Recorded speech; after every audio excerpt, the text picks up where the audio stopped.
Tēnā koutou katoa, no mai, haere mai. Welcome everybody along to the 2024 North Harbour Club Business Hall of Fame. So I'm going to give everybody a minute to get settled in. Hello, thank you. That's a good table. Already all sat down for me. Everyone's making their way. Thanks everybody. That was a great whistle. I grew up on a South Otago sheep and dairy farm, and that would work with the sheepdogs, that whistle. That's fantastic. Got a couple of people coming in and sitting down. Fantastic. Hey, thanks everybody. Thanks so much for being here. Now, this is the 2024 North Harbour Club Business Hall of Fame. This afternoon we have a fantastic program planned for you. The full format is in the programs on the table in front of you if you want to have a look. All the details can be found in there.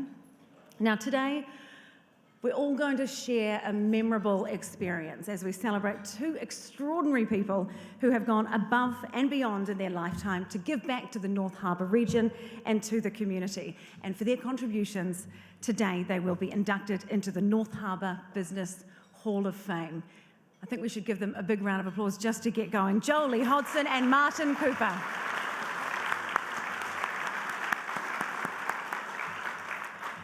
Now, I'm sure you'll know this, but I'm also going to be joined on stage by the Right Honourable Sir John Key. Kia ora, Sir John, thanks for being here. We're going to be doing a Q&A session. I'll run about the first 10 minutes of that, and then you guys can ask questions yourself. We'll have roaming mics on the floor, so have a think about what you might like to ask Sir John. He might have some golf tips for us, probably some things about the economy too. We'll get into the nitty-gritty. Also this afternoon we have one of this year's Ames Awards scholarship winners. Joel Bird is going to be performing for us, so that's going to be great. I can't wait for that. Now, just as we get underway, I would really like to acknowledge our key sponsor and extend our gratitude to Milford Asset Management for their support of the event. Philip Morgan-Rees will join us later to say a few words on behalf of the team, but thank you, Milford Asset Management. Thanks so much.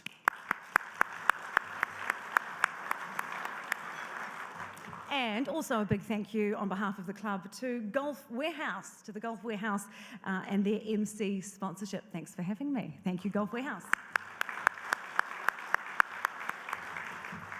Okay, a quick couple of things that we have to note about the room. You've probably figured this out already, but the toilets are outside in the lobby, the same way you probably came in. This is a non-smoking, non-vaping venue, as they all are these days. If you do need to, please leave the building. Do not use the doors at the back of the room. I will see you, okay? Can't use those behind the curtains. And in the event of an emergency, please follow the venue staff calmly to the exits and we will all be fine. Right, now to those TVNZ viewers in the room who are probably wondering who I am, kia ora. I'm on the other channel. I'm Samantha Hayes, formerly of News Hub Live at 6, before that of 3 News, before that a few other shows, and before that Nightline. Up until very recently, as you may have seen in the news, I was working for TV3's parent companies for 18 years. But I'm now with Stuff, which is the largest media company in New Zealand, and we have come completely full circle, and we are making 3 News again on TV3. So I'm still reporting on things like elections, the environment, everything in between, and you can still find me at 6 o'clock on TV3 doing the news. Also on the 3 Now app if you're into that kind of thing. Right, if you are a guest here today, I just want to kick off today by saying thank you so much for being here. It's great to have you. I hope you enjoy yourselves. North Harbour Club was established 29 years ago, and its values are about excellence. By attending these events and via fundraising auctions, memberships and sponsors, you're helping to raise the money that is the grant funding for the rangatahi, the youth of the North Harbour region, who are achieving excellence in their chosen field. So that's what today is all about. To get those funds, this is what we're going to do. We've got some amazing live auction items up for grabs today. Now, the first one that I'm going to tell you about is, look, it's a priceless experience. Golf for 2 people at the exclusive Tara Iti Golf Club with some special guest golfers. So this is a money cut by experience that is going to be up for live auction later on this afternoon.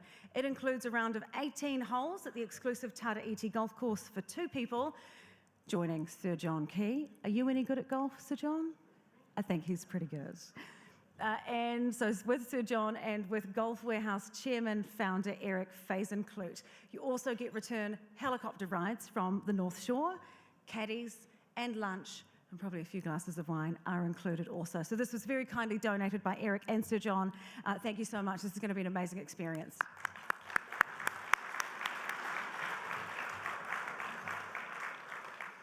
Now, we also have several other priceless auction items that are up for grabs with the Gala Bid app for you to snap up. So these items, they're listed in your program, but you can also see them up at the back of the room. However, you do have to be registered to bid, and if you don't register, then you can't bid. So it's important that you listen to this. So use the QR code that is on your programs to register. So open your camera app, look at that QR code, click the link, and make your way through. If you have any problems registering during our lunch break, visit the auction desk down the back, or some of the lovely North Harbour Club staff will help you out. All of those silent auction items, that bidding is going to automatically close at 2:35 p.m. on the dot. I don't know why it's 2:35, but it is, so we have to keep an eye on our watches. 2:35 on the dot, but you can bid throughout today's lunch. I'm going to give you some updates on the bidding, and I just want to say thank you for all of those who have offered up the prizes. That's fantastic. So do have a look at those, because there's some great stuff up for grabs. Now, I'm told that it would not be a North Harbour Club lunch without a raffle, and today we have 2, a fabulous gift hamper from Sweet Moments up for grabs, and I actually saw this earlier. Sir John has been busy with his marker out signing a pack of 3 JK38 Srixon golf balls. They're signed by Sir John. They're stamped JK38 as a special homage to our 38th Prime Minister of New Zealand. So thanks to Sir John and also to Golf Warehouse for those. If you haven't got your tickets yet, your raffle tickets yet, the Trust Board and committee members are going to be circulating during the lunch, so they can help you out with that. You can get your tickets cash or FPOS, so there are no excuses, okay guys? Easy as. It is all to raise money and funds to help reward young people aged 13 to 25 in the region, all from the North Harbour region, through the annual AIMS Awards program. So please be generous for their sake. They are striving on their pathway to excellence, and Joel Bird is one of those AIMS awardees, and we're going to see him a little bit later on today, very soon in fact. Without further delay though, I would like to now introduce North Harbour Club President Mike Atkinson to say a few words. Come on up, Mike.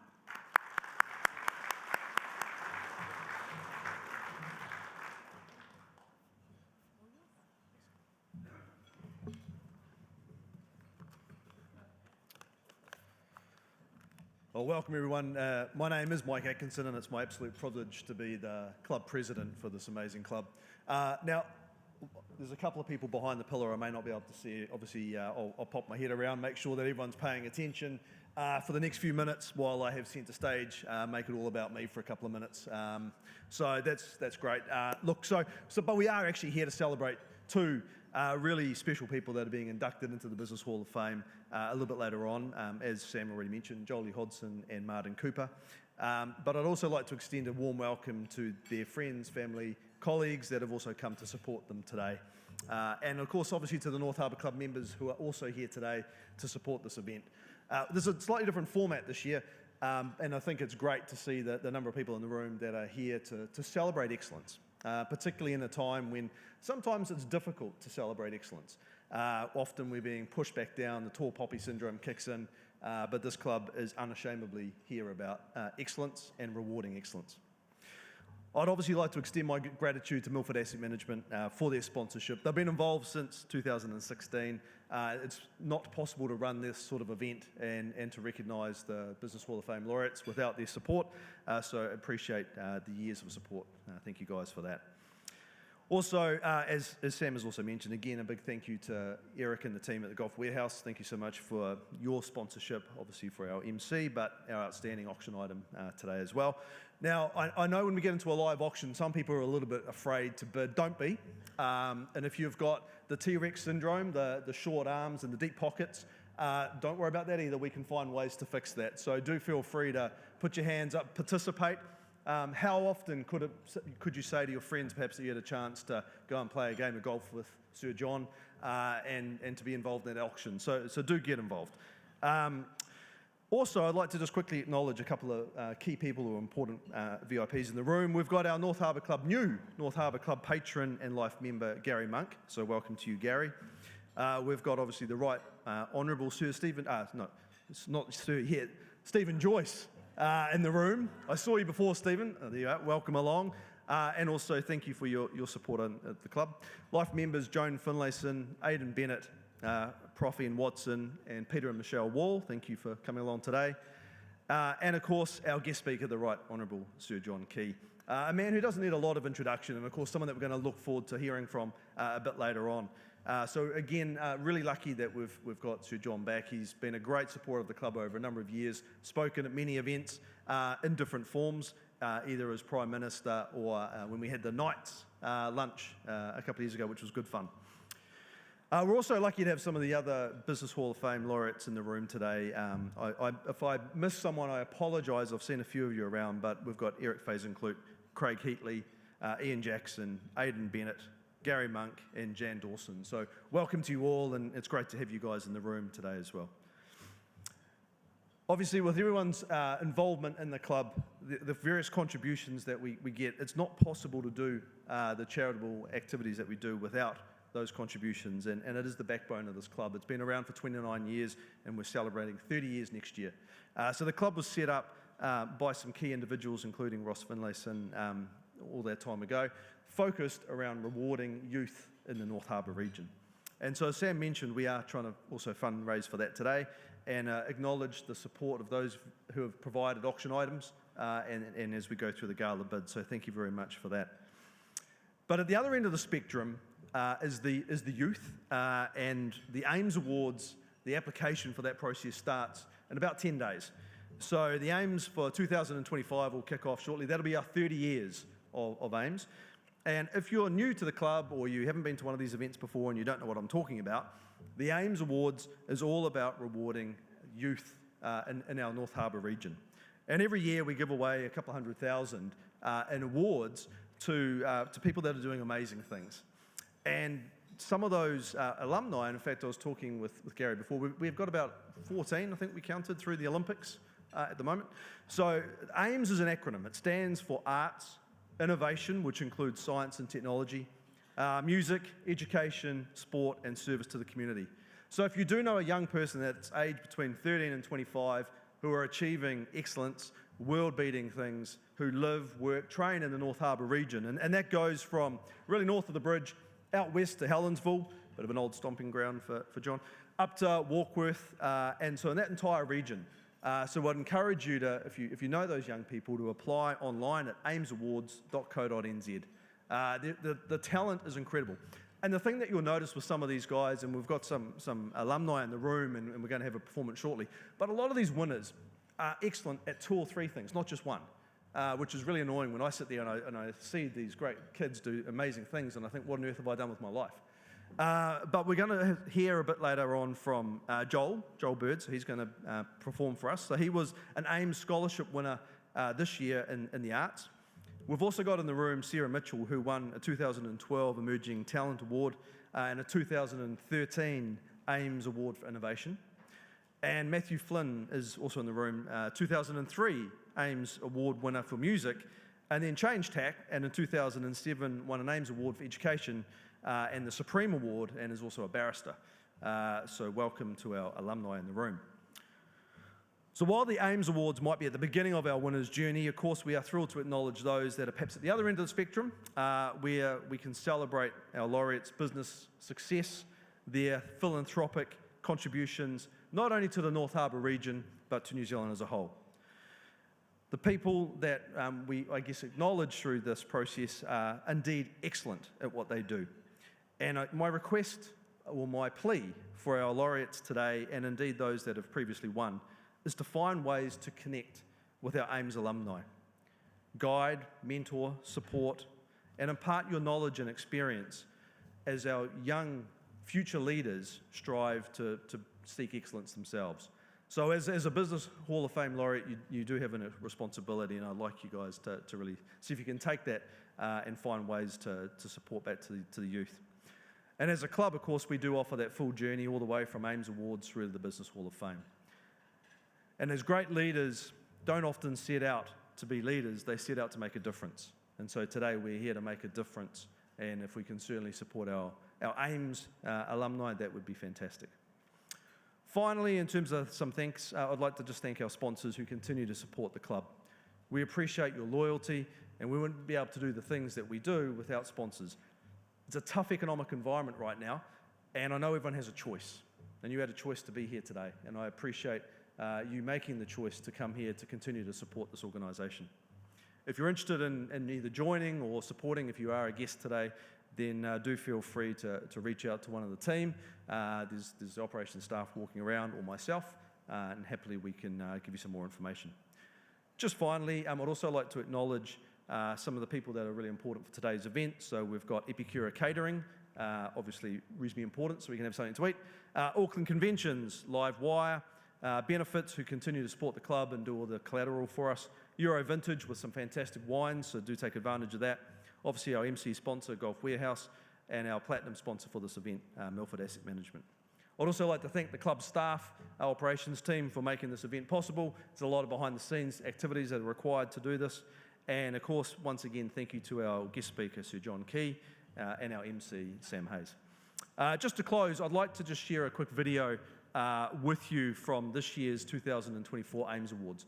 This just gives you an insight as to what the AIMS Awards are about, perhaps some of the calibre of the talent that we have in this region, and hopefully it will give you a level of confidence that our future looks bright based on what these young people are achieving. Video is a couple of minutes long, so I'm just going to exit stage left. Enjoy, have a wonderful afternoon, and I'll look forward to catching up with you all a bit later on. Thank you very much.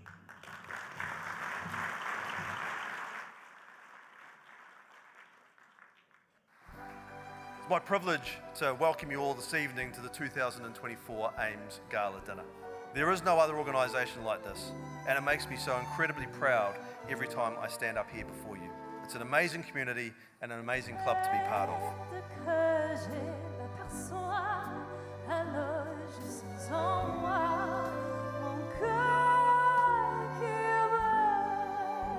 What we're supporting tonight are young New Zealanders who dream big. Thank you so much. This is a big honour. And thank you to my community who have taught me how to serve.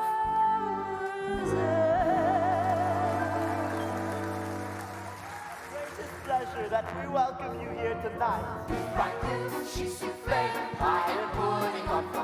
We'll prepare service flair of course. I would love to thank ASB Bank for their sponsorship and their support for this award, and to everybody who has made this event tonight possible. A huge thank you to ASB Bank for their sponsorship of the AIMS Awards for Arts, and also to the North Harbour Club and the AIMS Awards themselves.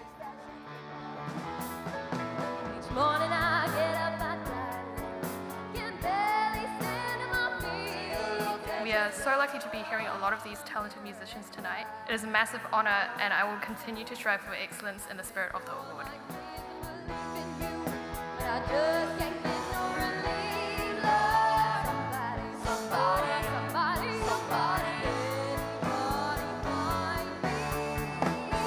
What have I learned from this experience? I've learned to seize opportunities when they arise and to surround yourself with people that inspire you every day. So thank you so much for being those people to me. I'm incredibly grateful to be receiving the AIMS Sport Award tonight, and I wanted to say a massive thank you to AUT Millennium for sponsoring this award.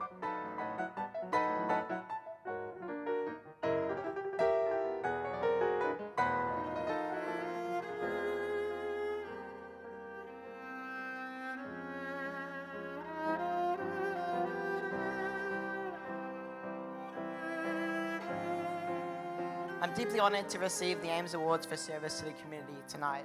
This moment celebrates the power of perseverance and the incredible support I've been fortunate to have. Our winner of the 2024 North Harbour Club AIMS Supreme Award winner goes to Emily McIsaac. I'm incredibly honoured to be the recipient of this award, especially considering the amazing talent of every award winner tonight. Let your soul take you where you long to be. Congratulations to all of the winners, and congratulations to yourselves for helping the winners get on their journey to becoming great heroes. Dream big, like we need to do in New Zealand, supporting people who dream big. So a round of applause to everybody tonight. Thank you for having me. Enjoy your night.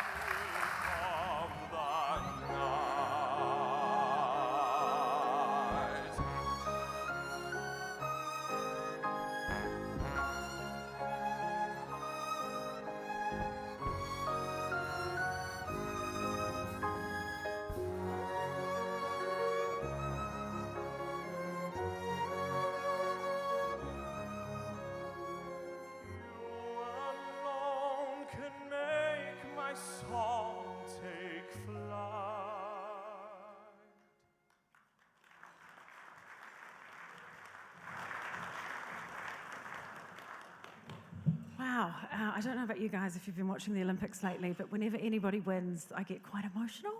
It doesn't matter if they're from New Zealand or elsewhere, but watching that made me feel quite emotional as well. What an exceptional group of young people, and just what an incredible program. Thank you so much, Mike.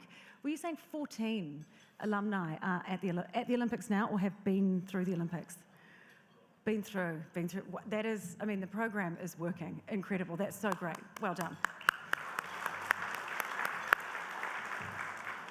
Some phenomenally talented people in the North Harbour region. Now, one of those young people, ladies and gentlemen, is about to join me on stage. Please welcome up Joel Bird, winner of the 2024 AIMS Scholarship Award for the Arts.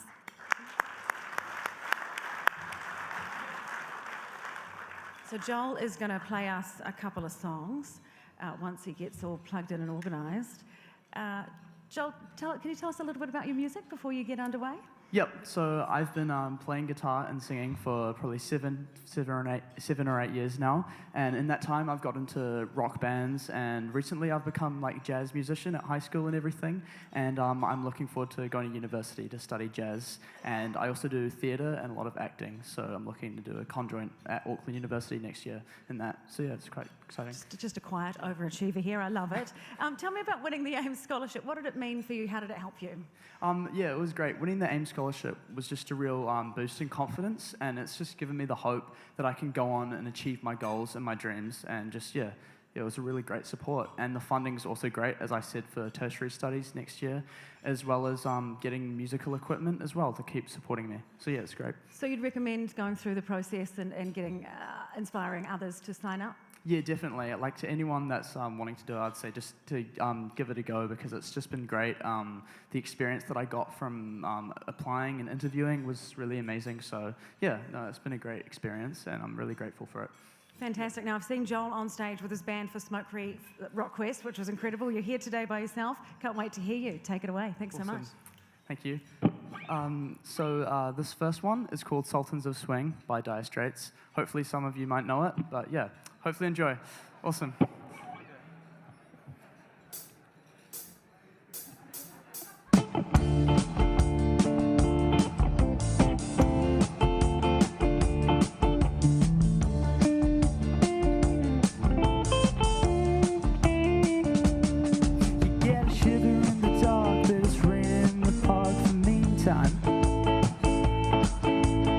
Stop at the river, you stop and you hold everything. The band was blowing Dixie, double four time.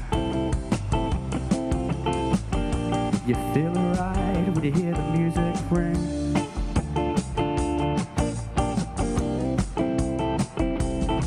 But now you step inside, but you don't see too many faces. Out of the rain to hear the jazz go down.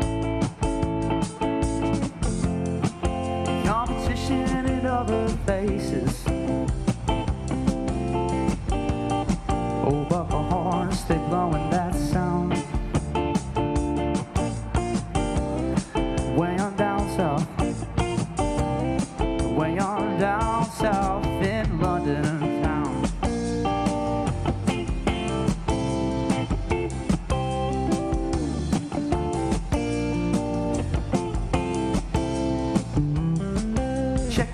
guitar, George.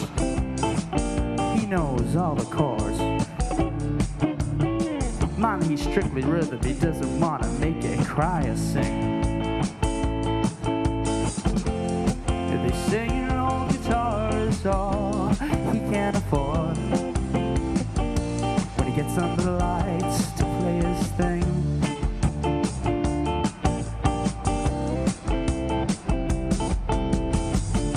And Harry doesn't mind if he doesn't make the scene. He's got a daytime job, he's doing alright. And he can play the honky tonk like anything. Saving it all for Friday night. With the Sultans, yeah, with the Sultans of Swing.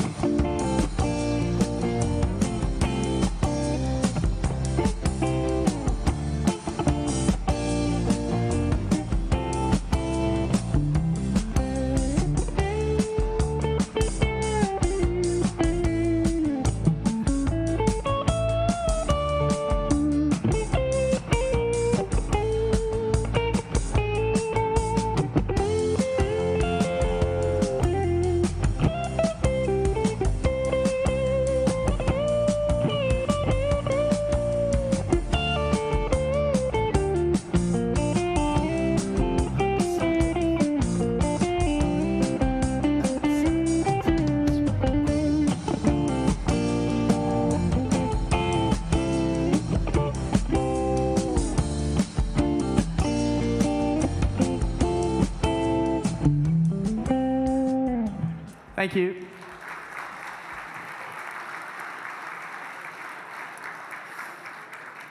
This next one's another oldie, but a goodie. Pride and Joy by Stevie Ray Vaughan. Hopefully you enjoy.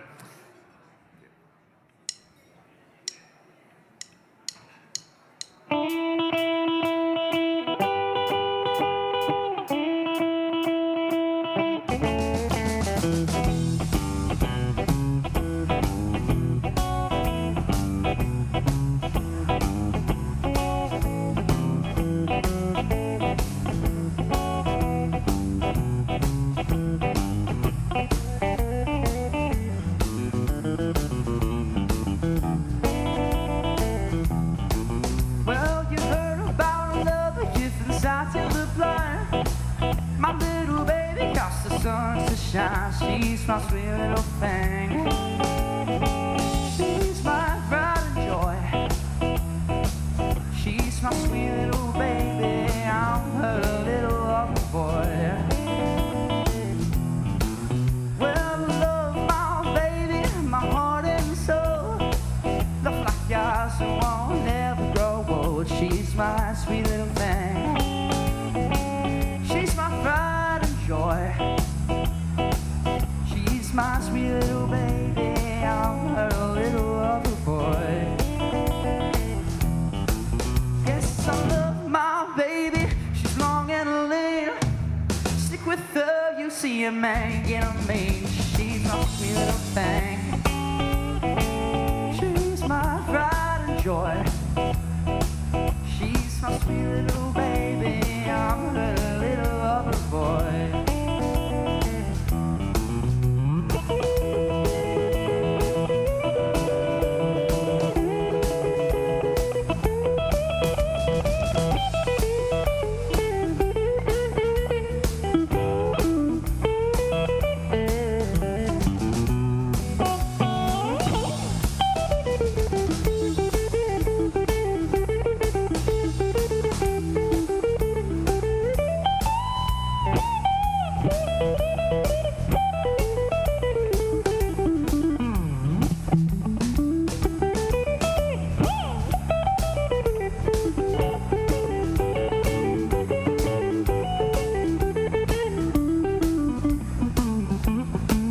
Yes, I love my baby like the finest wine. Stick with her until the end of time. She's my sweet little thing. She's my pride and joy. She's my sweet little baby. I'm her little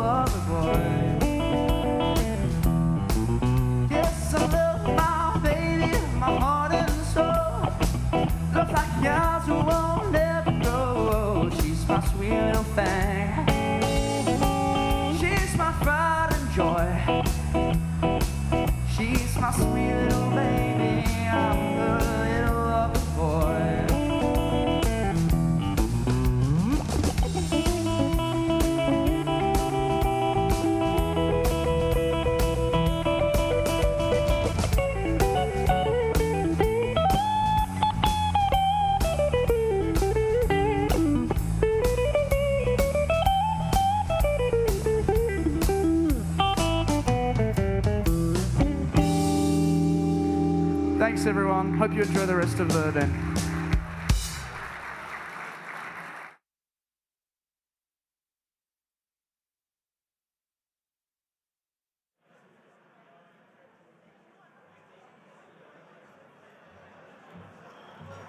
Ladies and gentlemen, Joel Bird, isn't he incredible? That was fantastic.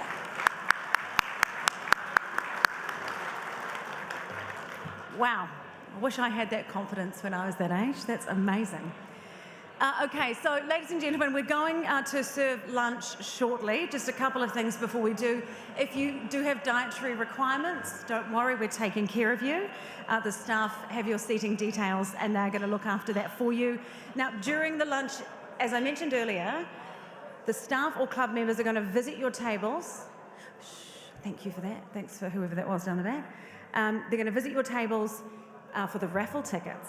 So make sure you get your raffle ticket because we've got those awesome prizes up for grabs. And do remember you can pop down to the back of the room or check your program for the silent auction items. I might have a look. I think they're up here. Some beautiful wine. Lydia Coe, currently competing at the Olympics in Paris. She's doing really well. All the Bluff Distillery gin package. This is a brand new gin. I'm not sure if you guys have heard about it. And it's being distilled in Invercargill. Can I tell you a fun fact about the Bluff gin? This kind of blew my mind when I found out about it. So the Japanese illegal fishing vessels used to come down into the ocean south of Bluff, set their nets, and because, you know, it was back in the day they didn't have plastic, so they'd have glass buoys holding up the nets. But the Invercargill people and the Bluff people didn't like it, and so they took their boats out into treacherous waters and they would cut the nets away and take the glass buoys as a trophy, which they would put on their boat or on their houses or on their pub. So the Bluff Distillery gin is made in a bottle that looks just like those buoys. It's pretty cool. So make sure you get your bids in for those silent auction items. It's now time to enjoy your lunch. A special thank you to Inductees. They're providing the Patagonian toothfish as one of our main options today. It's an alternate drop, so negotiate with your neighbour. Enjoy, and we'll be back here soon to speak with the Right Honourable Sir John Key. Thanks so much.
Kia ora, ladies and gentlemen. I'm going to ask that everybody begins to make their way back to their seats. You can continue eating your lunch if you're still doing so. We're going to get underway very shortly with the next part of our afternoon. I just want to do a quick check. How are we going with raffle tickets? If anyone would like to get some and hasn't, can you please put your hands up now, and our lovely staff will come around and organise those for you. So I'm going to give you a couple more minutes. We'll sort the raffles out and then we'll be underway. Gosh, you're a well-behaved bunch. Thanks so much. We'll see you very shortly.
Okay, ladies and gentlemen, welcome back. I hope you've enjoyed the chance to have an amazing lunch and check out those fantastic auction items. Can I get everybody to simmer down, pay attention? You guys are a good table. Table number 4, appreciate it. Shh. Thank you, guys.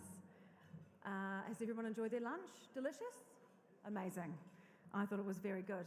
Now, we're going to get underway with the next part of our afternoon, and if you will join me, ladies and gentlemen, in welcoming to the stage today's special guest speaker, the Right Honourable Sir John Key.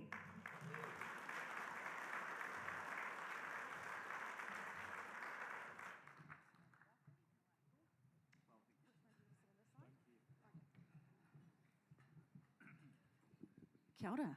Welcome along. How are you? I'm very good. How are you? Before we kick into it, if you're vaguely interested, auction item 5, I brought it along.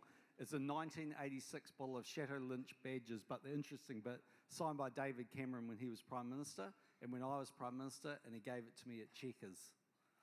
So if you put it on the internet after this, it'll be worth a shitload more than it is right at the moment. So my advice is buy it. If you want some investment advice, go and buy it. Okay, there we go. Investment advice from Sir John. Take that on board, ladies and gentlemen. I was thinking ahead of this last night, Sir John, that we have crossed paths a number of times in our respective roles, you as Prime Minister and myself as a reporter. And I don't want to make you nervous, but I have two very strong memories that if I ever get round to writing a book, we'll go into it.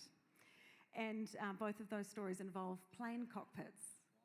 I don't know if you'll remember these. One of them, so we were with your Air Force pilot on the Defence Force 757 when they worked, so it was all fine. And I was there with the media. You were obviously, working. I think we were going to Canberra.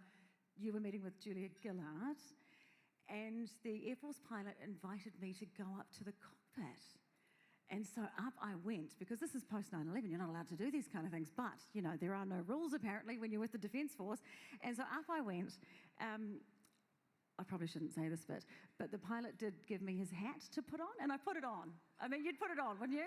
And then we were about to land in Canberra, and I thought, I better go back to my seat, and he said, no, stay. So I stayed in the cockpit as we landed in the dark in Canberra, which is just one of the most phenomenal experiences. But the one that I do hope you remember, now this was a different kind of plane. We were in the cockpit of an American C-130 Hercules. I was standing next to Sir John and Brona as we dipped below the cloud layer. And what came into view, do you remember? Hopefully McMurdo. Scott Base and McMurdo, the icy continent of Antarctica. And it was the first time I had seen it, and I think the first time you'd seen it? Second, actually. I went when I was leader of the opposition. But yeah, that trip when we went down, I thought you were going to say we were in the helicopter together, because Sam's that's right. uncle is Richard Hayes, famously known as Hannibal Hayes, and we actually gave Hannibal a knighthood.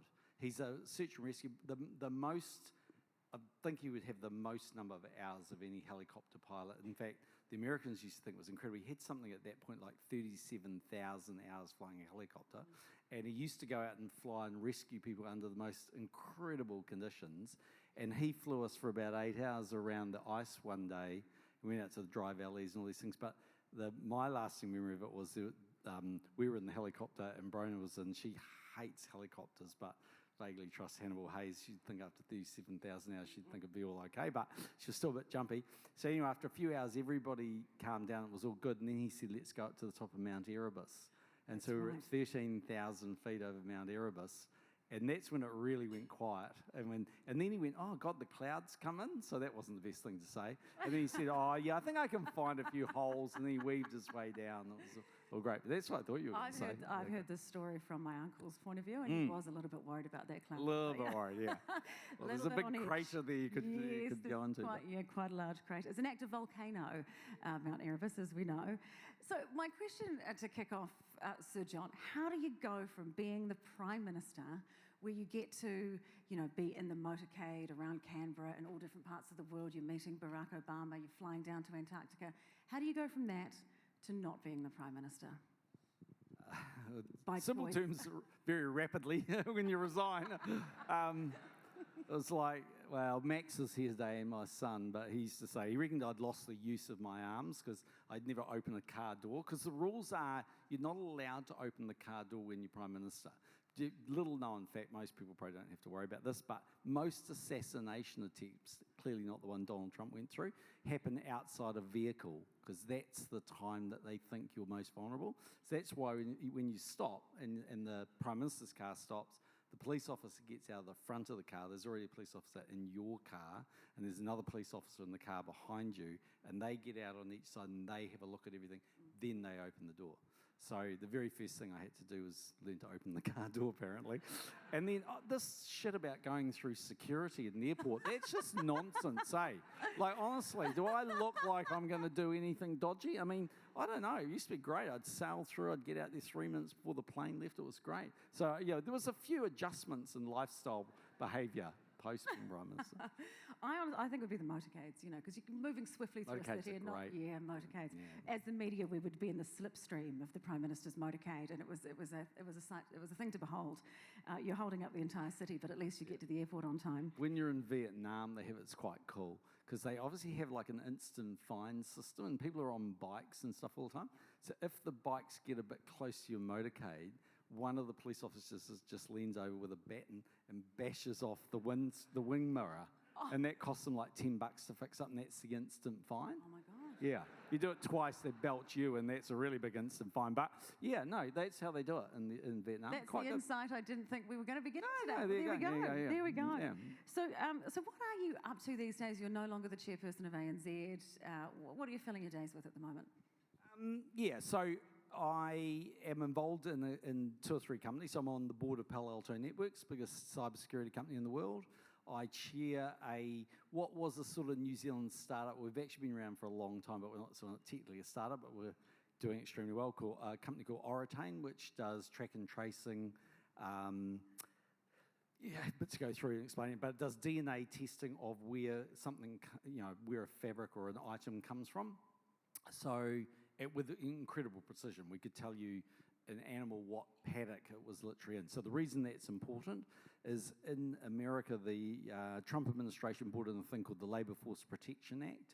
And so 80% of Chinese cotton comes from Xinjiang province, and 60% of world cotton comes from China. And the Americans decided we're going to ban that because the Muslims, the Uyghurs, live in Xinjiang province. So they just said, as a way of like a protectionism, we're going to stop that.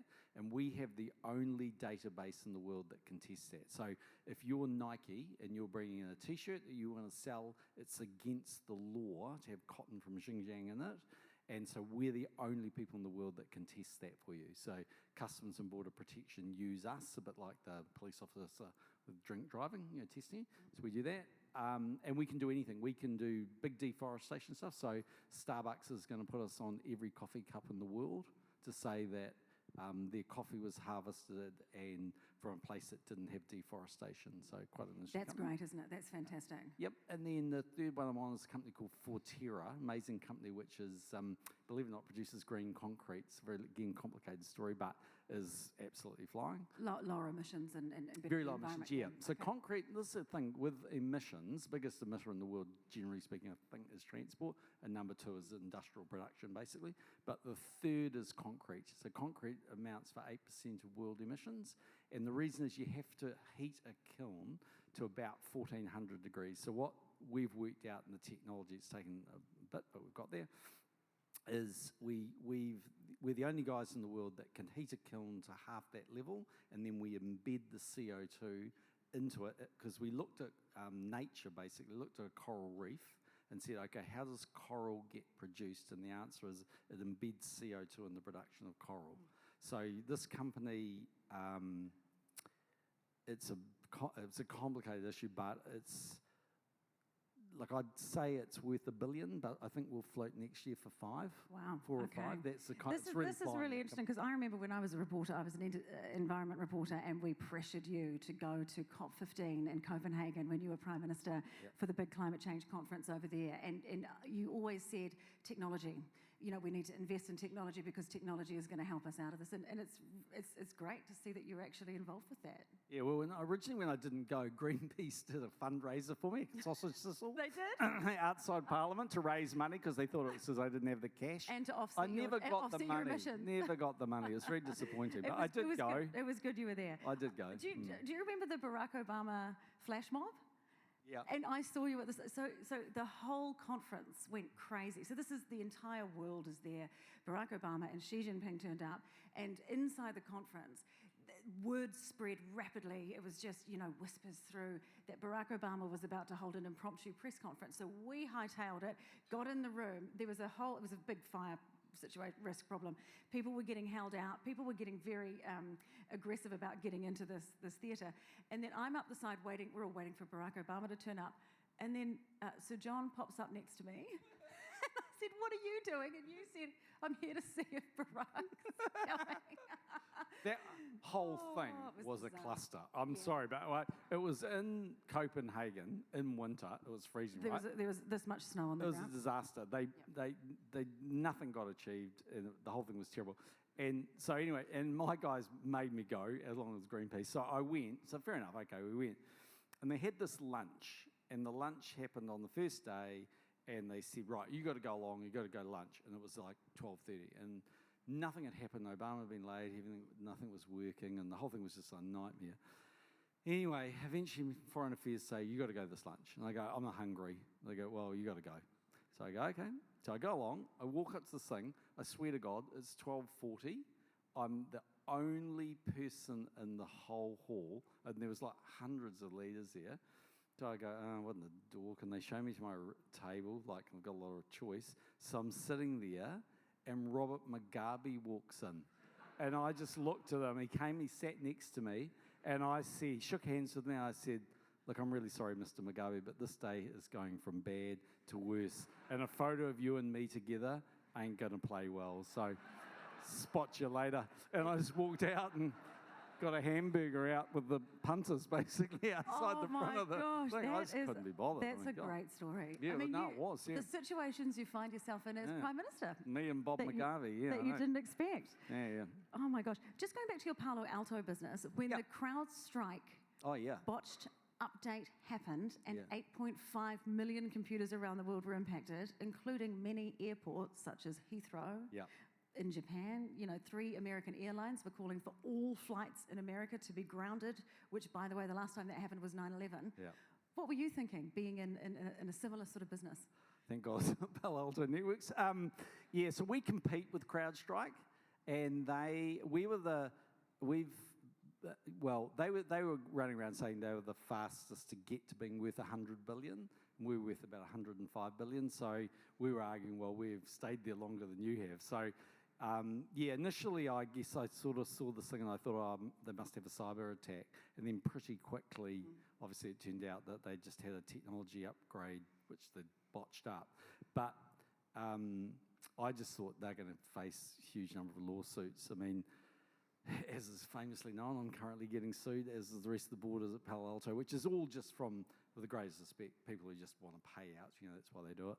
That happens all the time in the States, but I can't even imagine how many lawsuits CrowdStrike would have, but it will be thousands and thousands of lawsuits. Do you think they'll survive it? Yeah, I think they've got quite good technology, actually. So you look there, they look like they've stabilised a bit to me. But, I mean, their share price is halved. They're $223 this morning, and they were $405 a couple of weeks ago. So it's a very expensive rollout to mark up. Oh, gosh. Now, you are across what's going on in most parts of the world still. I mean, you're not Prime Minister anymore, but you're still very busy and connected.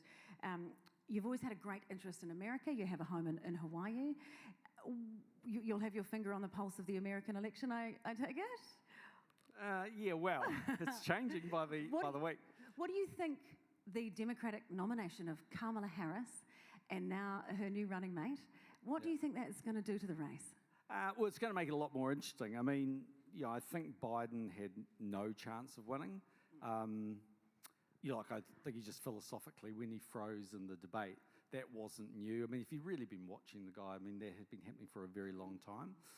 Although I think, if you're really honest and you look at Kamala Harris and Walz versus, Trump and JD Vance, it's a bit like they once famously asked Henry Kissinger in the Iran-Iraq war, who do you want to win? And he said, I want both of them to lose. So, you know, I think it could be a little bit like that. Neither Do you side's feel probably like that perfect. personally? Well, if you're a stock market investor, you want Trump to win, because his economic policies will actually be quite good, I think, overall.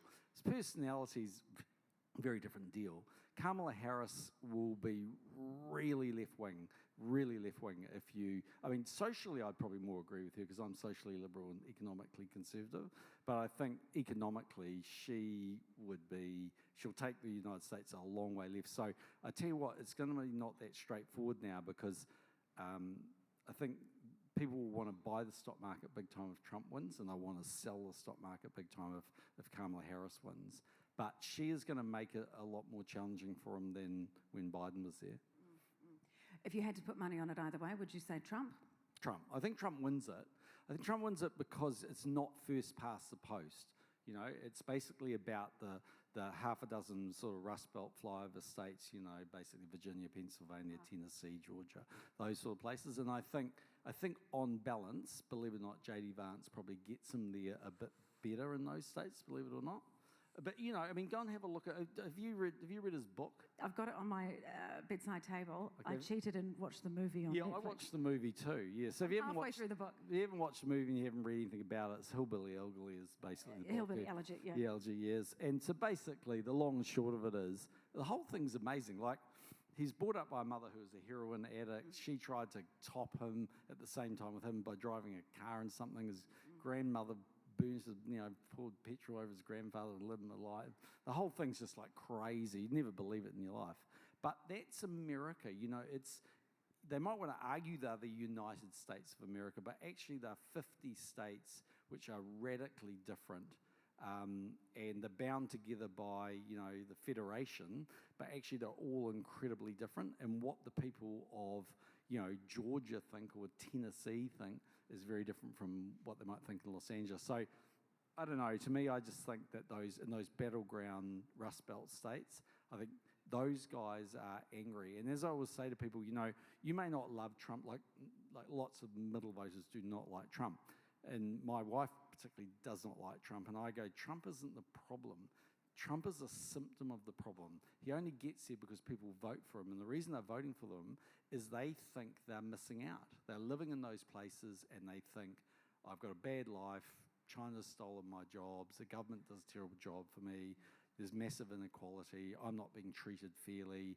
And so he's an unlikely champion of them, really, if you think about it, but that's what they think. That's what they think. But is he actually, because the counter-argument from the Democrats is that Biden has been better for those Rust Belt states, that they have created more jobs, that wages have gone up, and under Trump, yes, the wealthy investors in Wall Street were better off, and he says that he's doing a lot for these working class people, but he actually isn't. So and then we know there is a problem with Trump. The perception versus the reality is not the same thing.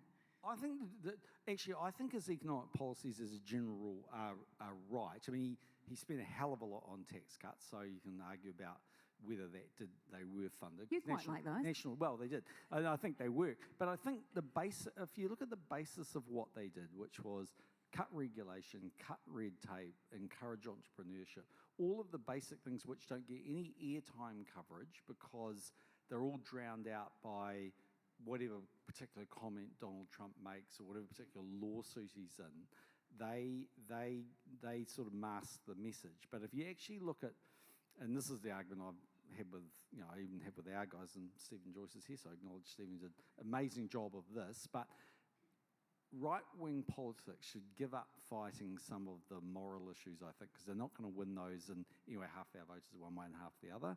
I think they should just campaign like hell on really good, traditional, basic economic policy. Cut taxes, cut regulation, cut red tape, take the teeth out of councils, get things moving.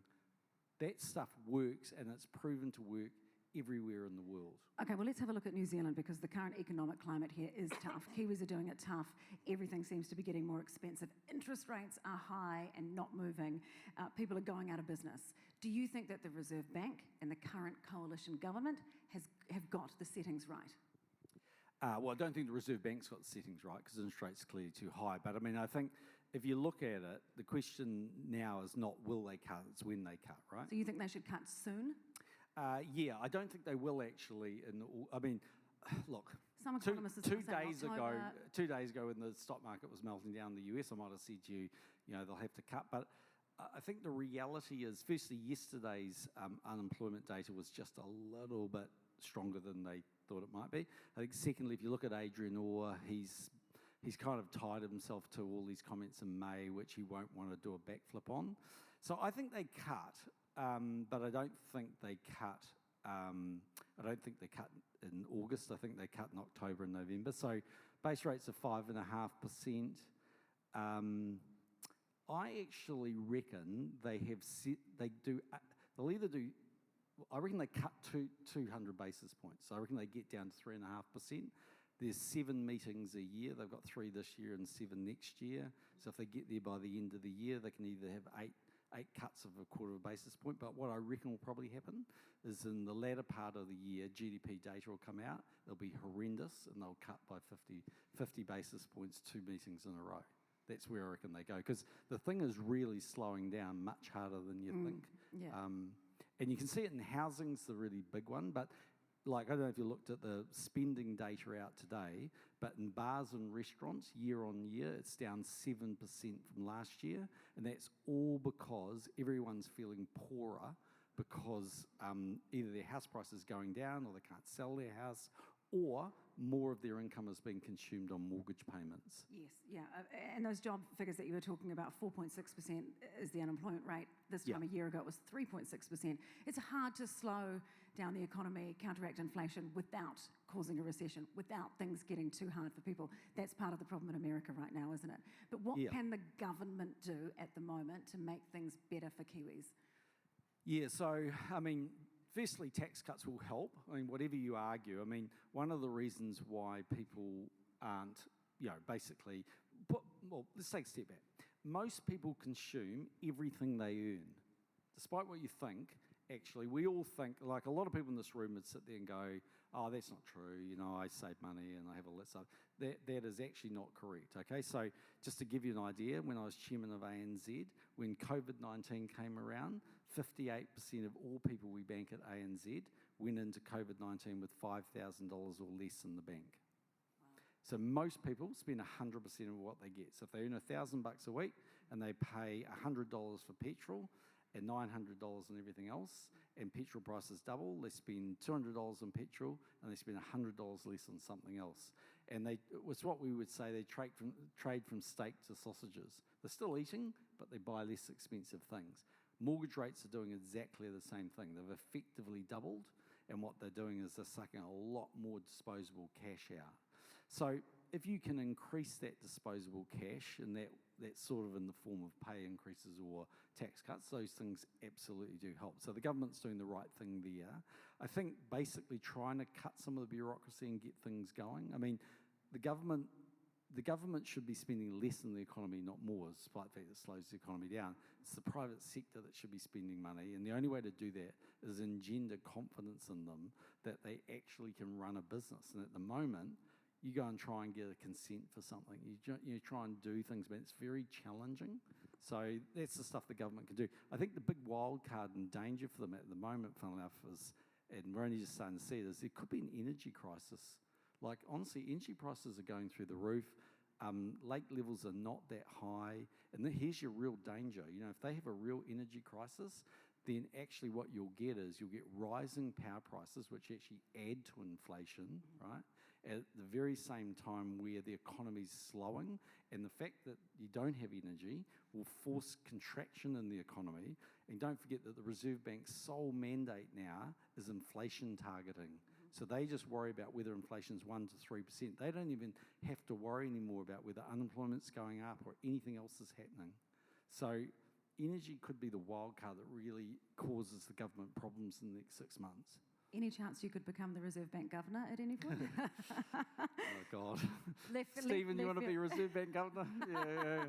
He'd be way better than I am. Look, it's a really difficult job, but I mean, I sort of get the argument around, obviously you want to belt the hell out of inflation. I get all those things because inflation long term is really bad for people. And it's very bad for fixed income and retired people.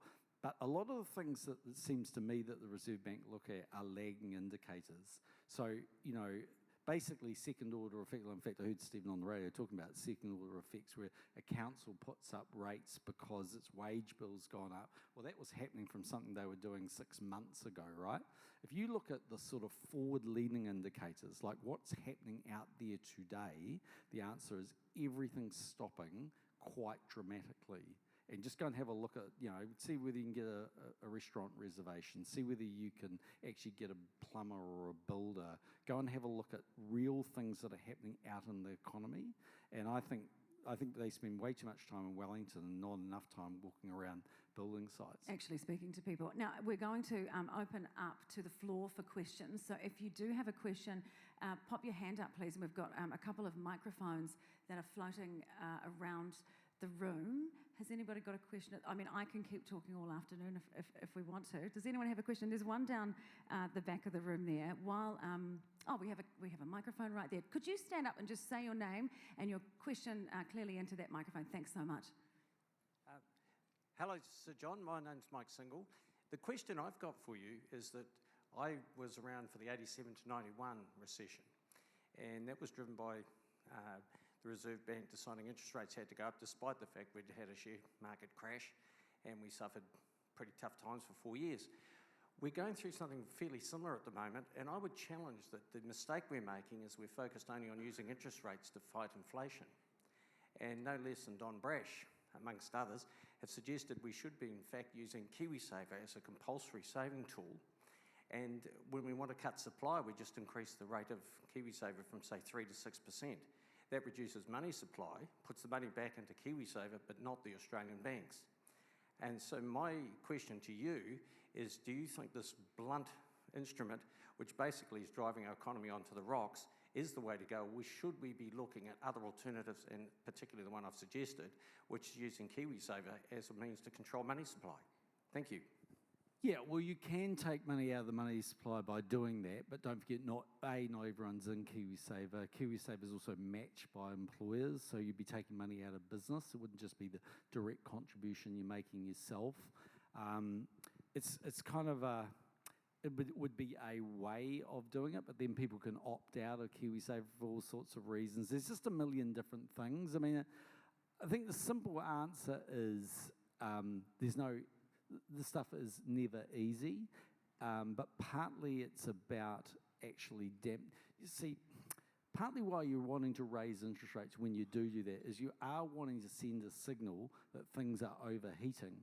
And would they have that if they saw their KiwiSaver balance rising all the time? They might still feel like the wealth effect is there.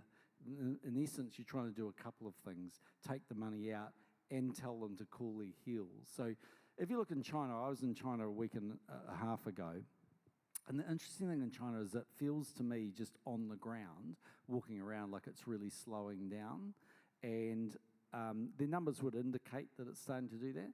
And when you look at why it's cooling down, it's far less about COVID. See, when COVID came in China, they didn't do what they did in New Zealand and most other westernised democracies, give people money. They just said, tough luck, you're on your own, stay in your house.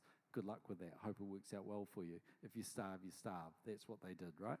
So nowadays, that's all gone. They've forgotten about all that. But where they're at is their house price is dramatically falling. So house prices are falling, and they're falling quite rapidly. And it's that wealth effect from falling house prices that's making them consume less. And if you had a KiwiSaver balance, which every day on your ANZ Go Money account was going up, but we were being told mentally, everything's getting worse, I don't know that you'd believe that, because you'd think, my house is going up, my KiwiSaver's going up. I don't know, I'm not so sure. So I think you've got to use interest rates, really. It's just a question of how quickly you react with those interest rates.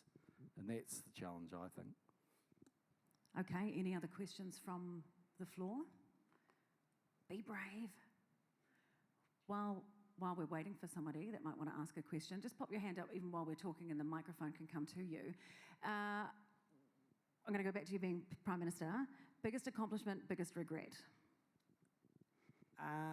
Look, in some respects, I think we came in when the global financial crisis was just kicking off, and the fact that we got through it, and by the very end of it, HSBC was saying we were the rock star economy. I mean, we were a very economically driven government. That was the agenda. That's what we were about. We built a lot of infrastructure from sort of Waterview to the Waikato Expressway, which I was on yesterday, right through to the road north, all of those kinds of things, ultra-fast broadband rollout. So I think the economic performance. The only other thing I'd say on the tick box was Christchurch was always risky because there are lots of places around the world that have had a natural disaster and not survived it. I mean, New Orleans has never come back post, the issues there. So the fact that Christchurch is, becoming arguably New Zealand's most livable city and doing well was great. I mean, regrets, I don't know. Like, I think there's always things you could do faster or do more of or be better. The problem is we don't live in that perfect world. Like, every dollar the government spends, even though it can just tax you more and take more off you, is a trade-off for something else. And there's a constituency for everything you want to do. So, for instance, say you want to fund a particular cancer drug. To the people that might want that, that is the most critically important thing, and I 100% get that. But then for the person that's in the traffic jam all day, they're not thinking about that person with cancer. They're just thinking, oh God, I'm spending an hour on the bloody road and I can't get there. Or the person that wants to do something else, so there's always these million competing things. I think the only thing I've sort of said publicly, at one point at the end, I wanted to do a big cancer facility. And the reason I wanted to do the equivalent of Mayo Clinic or MD Anderson or Sloan Kettering or something fundamentally in Auckland, the equivalent version of Starship for cancer, right? And the argument was put in some serious cash and then be able to do both research, try and do some deal with the drug companies, notwithstanding Pharmac, and have world-class capability and technology. And like at the moment, if you get a really serious issue in New Zealand, you'll end up going over to Peter Mac in Melbourne. And we should have the Peter Mac equivalent here. And health never wanted it because actually Chris is on the right track with the health bureaucracy. It's a bureaucracy driving its own sort of agenda in some ways. And they didn't want it because they didn't want me getting my tentacles into what they were doing in other places. But I actually think it would have been the right thing to do. Do we have any questions on the floor? Oh, we do have one down here. Yeah. Sport question, Deke, or golf question? Yeah, well, we'll wait and see. I'm surprised when you talk about your biggest disappointments. My biggest disappointment in your time as Prime Minister was the flag. I think we should have been a black flag with a silver fern on it, and I think you stuffed it up by having all those alternatives. People lost the plot. That's the first thing that I'd like you to comment on. And the second thing I'd like you to comment on is that, as you know, I don't know anything about the stock market and don't care either. What I do care about is Trump. He's egotistical, he's a maniac. He would have no loyalty to this part of the world at all, from what I can see. And I also think that he has access to a button that could blow us all up, and I'm not convinced he wouldn't do it. Yeah, so let me start with the easy one. Yeah, I'm with you actually. No, I agree. Look, first things first. The reason the black flag didn't turn up with the silver fern was because at the time ISIS were running around.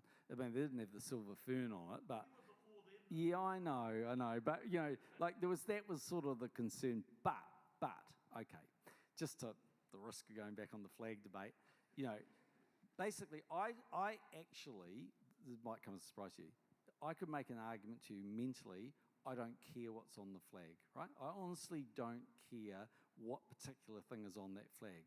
What I cared about was national identity. And I cared about the fact that I thought, look, Australia and many other countries, but let's just take Australia, I think have actually done a better job, and their flag's quite similar, almost identical to ours, done a much better job of growing that national identity, that feeling of, even Buy Australia Made works better, they're just much more parochial. And I thought, if we want to build national confidence, we need to be able to unify around something, and the flag was the symbol for that, and the right symbol for that was the silver fern. And the Canadians years and years ago had a flag that was very similar to ours. And one day they woke up and said, look, we don't really want that. It was quite, really political in Canada. But in the end, they just said the maple leaf. And if, as I always used to say, people, if someone walked in there with a T-shirt on with the maple leaf on right now, you would either say they're Canadian or they've been to Canada. You would understand that. If you walked in with a T-shirt with our flag on here right now, you wouldn't have a clue, and you might be in New Zealand, you wouldn't have a clue half the time. Like, honestly, you get confused. And a number of times I got put in front of the Australian flag and it's a joke, right? But the mistake we made wasn't that. The mistake we made was democracy. Stephen Joyce convinced me to let the voters decide. And I should never have done that. I should have done like I ran a lot of things and said it's my way or the highway. And Now you've we got know that whose black fault it was. flag, and if you don't like it, suck it up and bugger off somewhere else, and it'll be great. But actually, as it turned out, I just let people vote, and these, it's not my fault they made the wrong mistake, is it? I mean, no, that's what they did do in Canada. They didn't have a vote. But in the end, the Prime Minister of the day actually said, "I'm going to change the flag," and then they just pushed it through. That's it, because referendums are really hard to win, really, really hard to win. Anyway, And what about Trump and the nuclear button? Trump, look, I don't think he'll push the nuclear button. Apparently he wants to come to New Zealand, I heard. So, I don't think he'll push the nuclear button. But look, okay, he is a very unique beast, right, in so many ways. But you actually have to say, if you just park Trump up for 1 second, there's something weird happening in global politics, because it's not as simple as Trump. Go and have a look at how the far right's done incredibly well in the French elections recently. I mean, Italy's got, she's actually pretty good from what I can see, but she's very right-wing. I mean, just have a look around the world. You're starting to see Farage back in the UK in a pretty major way. They're all different, but they're all kind of similar. And I think that's because we're starting to live in an increasingly more divided and divisive world. To a certain degree, social media drives a bit of that, I reckon. And when you just get information in a different way and disinformation in a different way, I think there are people that are dissatisfied. I mean, I always say, people ask me about, the Chinese, and the Chinese want to be like America. I said, oh my God, the Chinese have looked at America. That's the last thing they want. They think they've got racial problems, social problems, inequality problems, gun control issues. You just go on and on and on. Their democracy doesn't work. I mean, they don't want to be like America, So I think you've got a very divided world. So the only thing I'd say to you that I do worry about with Trump, more than all the other stuff, because some of it's just rhetoric, is that America has, ever since World War II, taken the view that it's the global superpower that leads the world in multilateral forums. So whether it's the United Nations or any of these other bodies, it's been the driving force of that. And TPP, as a trade deal in the Pacific, was all driven by the United States and us, I might add, but all driven by the fact that if there is a void in leadership, that void will get filled, and they didn't want it filled by, say, the Chinese or others, so they wanted to fill that, right? And I think what you're dealing with Trump is that he's taken the view those days are over. We're sick of paying for people that won't, fund the bill, like NATO. We're sick of, not getting a fair share, and so it's America first. And that's more the worry, actually, that it's them at the forefront, rather than him making a particular comment or doing a particular thing. I mean, it is what it is, but it's a unique thing. But it's going to be very interesting to see. Don't forget, only half of all Americans vote. So let's see the Electoral how it College turns out. is just crazy when it comes down to how the Different state... system. It is a completely crazy system. Okay, we're going to wrap it up there because we have gone well over time. We could probably talk for longer. Thank you so much for being so generous with your time. I don't know if you're going to like me saying this or not, but it is Sir John's birthday tomorrow. Yeah, okay, yeah. So happy birthday for tomorrow. Yeah. You'll be out playing golf, I'm guessing? Yeah. Going for a golf game? Well, Good. yeah, that's right. A few Good. bits and pieces, but playing golf, yep. And we just wanted to say thank you for being here. We've got something special for you. Now, we were talking about the Bluff Distillery gin earlier. Thank you. This is the very first bottle ever made. Oh, wow. I think Okay, it's that's got amazing. 001 on there Yeah, somewhere. So you 001, get yeah. the first one that ever came off the production line. Wow, okay, that's amazing. I hope you enjoy it. Ladies and gentlemen, Sir John Key. Thank you very much.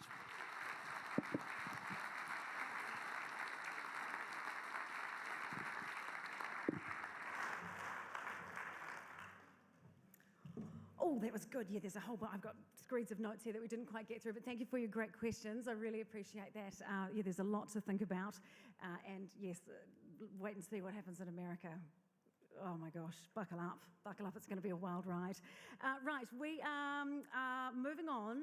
We're going to have a quick look at how things are going on Gala Bit. I think it's going to pop up behind me. Remember that the auctions, what time is it now? Coming up 2:10. The auctions are closing at 2:35 on the dot. So if you have your eye on something, please don't be shy. Oh, $1,000 now for the bottle of wine signed by Sir John and David Cameron. So that's getting up there. A good investment still at over $1,000, do you think? Yes, we're getting the thumbs up. Okay, ladies and gentlemen, it is now that special time of the day for us to welcome the new inductees into the North Harbour Business Hall of Fame. Now, in 2015, the leadership of the club believed that the Hall of Fame would be a perfect fit for its wider objectives. And that is why we are here today, acknowledging and celebrating the new inductees together with their proud families and friends, colleagues and fellow laureates. The North Harbour Business Hall of Fame recognises those within this community who are successful business leaders and who have also applied their skills and success to benefit their community. So please join me in giving a warm welcome to today's key sponsor, Philip Morgan-Rees, Head of Private Wealth at Milford Asset Management. Come on up, Philip.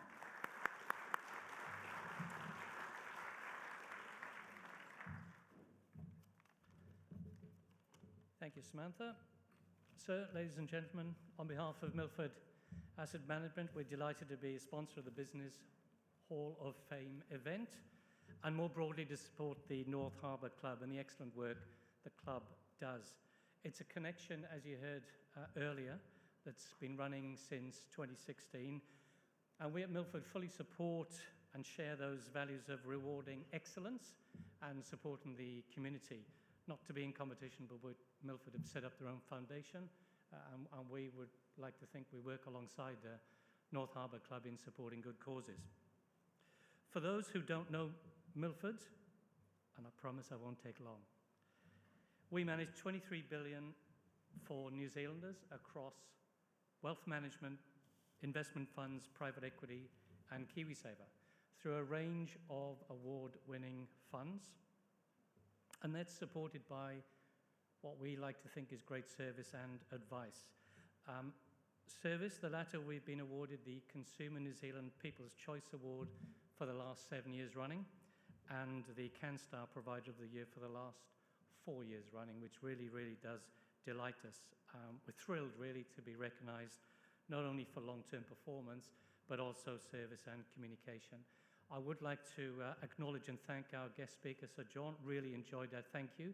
And your comments about KiwiSaver, very happy to take some questions on that and get you to transfer to Milford while we're doing that. And of course, the reason we are here today, the new inductees, Jolie and Martin, a warm, warm congratulations to you both. Having been involved as a sponsor, I should say, many, many times, I know that my primary function here is not to stay too long. So enjoy the rest of the afternoon. Thank you very much.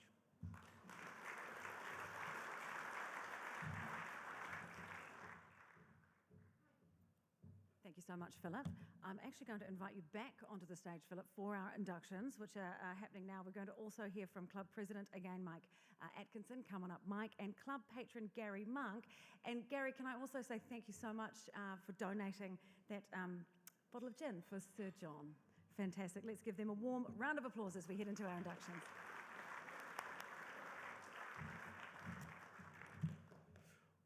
All right, so let's crack into it. The first induction this afternoon into our North Harbour Club Business Hall of Fame is Jolie Hodson.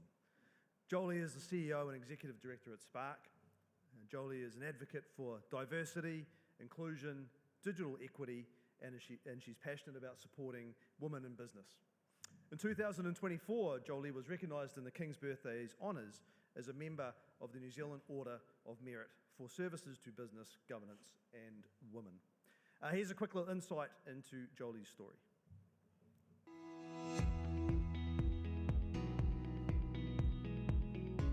Kia ora tātou, I'm Jolie Hodson and I'm the CEO of Spark. North Shore resident Jolie Hodson's business career has spanned multiple industries across both Australia and New Zealand. Born in Wellington, Jolie is one of 3 daughters to parents Chris and Margaret, who she credits with her strong work ethic and drive to keep challenging herself to take on new opportunities. The family lived in several different parts of New Zealand while Jolie was growing up, before finally settling in Auckland, where Jolie attended Westlake Girls. After completing Year 12, she went to further her studies at the University of Auckland and obtained her Bachelor's of Commerce degree in 1991. Jolie's first job out of university was in the audit team at Deloitte, and after 8 years at the consultancy, she was on track to become a partner. But she decided to take a step out of consulting and challenge herself with a career in the corporate sector, taking on a role in the finance division of brewing giant Lion Nathan in Sydney, Australia. One of her biggest career opportunities came during her time at Lion, when she accepted the offer of a commercial role just weeks before going on maternity leave with her second child, Emma. This shift out of finance and into broader commercial leadership helped Jolie progress further through the ranks and ultimately take on the role of finance director for Lion's Australian beer, spirits and wine business in 2012.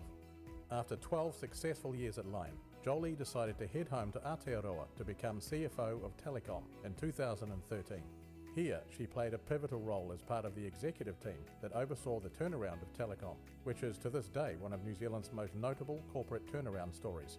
Through a series of portfolio rationalisations and significant investment into systems, culture and brand, Telecom transformed from its market-laggard past to the customer-focused, agile business that is today.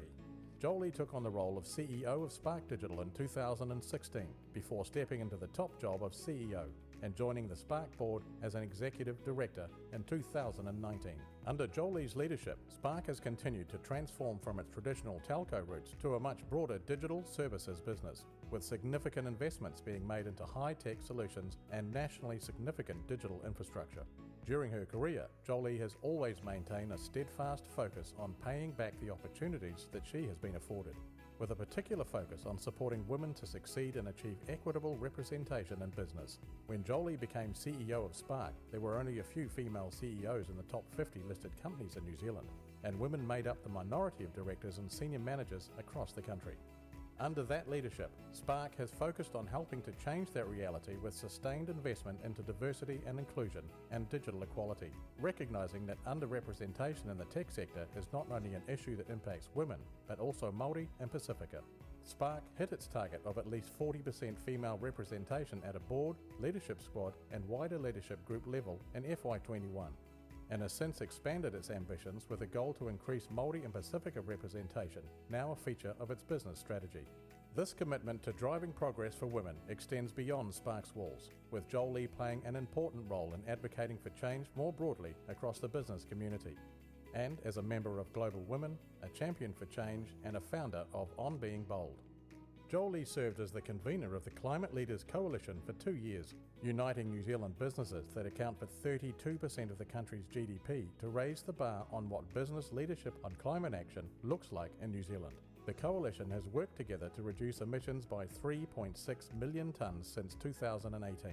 In 2016, Jolie was awarded CFO of the Year, and in 2022, CEO of the Year at the Deloitte Top 200 Business Awards. And in this year's King's Birthday Honours, Jolie was recognised as a member of the New Zealand Order of Merit for services to business, governance and women.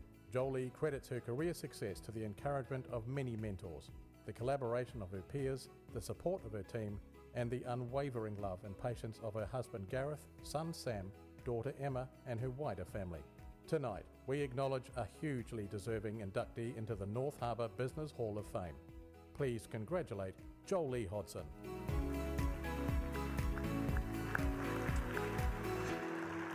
Please welcome Jolie to the stage.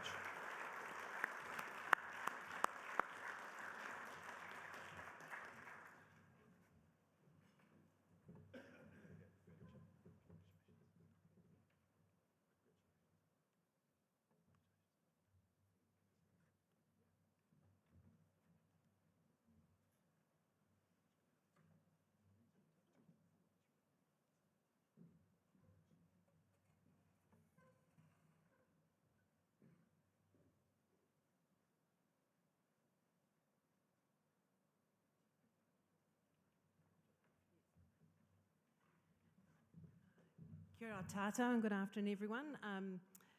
Always a bit awkward when you sit and watch a video of yourself for about 5 minutes.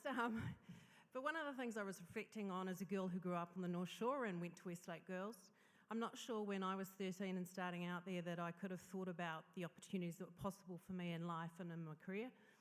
And what I'd hope for now is we see the great work that's done by many organisations, including the North Harbour Club here, is that we do, the girls that are starting out right now, do see that opportunity to dream big and imagine what's possible for them. So I'd like to thank the North Harbour Club. I'd like to acknowledge the previous laureates and also to acknowledge Martin Cooper, who will be inducted today as well. It was always a nice surprise when Gary gives me a call and suggests that this might be possible, and I'd like to thank him for his support as well. When I think back to the last decade and returning to New Zealand to join Telecom as it was then, but now Spark, what I'm really proud about what we've achieved as a team is really how the businesses continue to change and evolve. We're in a fast-moving technology sector. That means if we aren't changing, we're getting left behind. And we've done that by building performance muscle, by making sure we put customers at the heart of what we do. And it's always the people around you that help you deliver that. And so I'm just one part of a team, and I've had the privilege to lead that team over the last 5 years, but it's something that's been a big and important part of my life. I'd like to also thank some people, so don't worry, I'm not going to talk on for hours and hours. I just wanted to recognise some people who are here today. Just want to start with both my board and some of my team, because they're the ones that often here in the trenches with you and are there for the good and the bad, and so I'd like to acknowledge them. Particularly my family, my husband Gareth, who's here, and my children Sam and Emma. You know, they're the ones that make it all possible, but they also make what you do worthwhile, so thank you to you.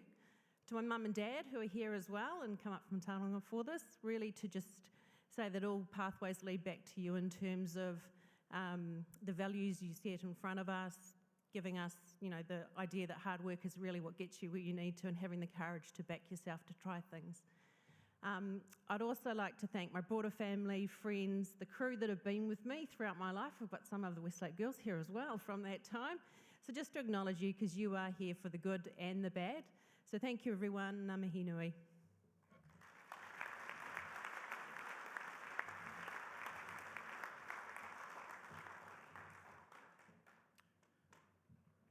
One last time, congratulations, Jolie.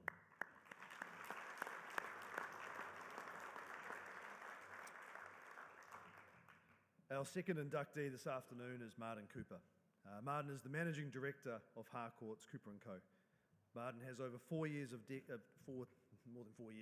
decades of experience in real estate, and started off as a whippersnapper in Dunedin and then headed north, charged to the bright lights on the North Shore, and through Harcourt's Cooper & Co. has listed more than 22,000 listings since 1991. So here's a quick insight into Martin's story.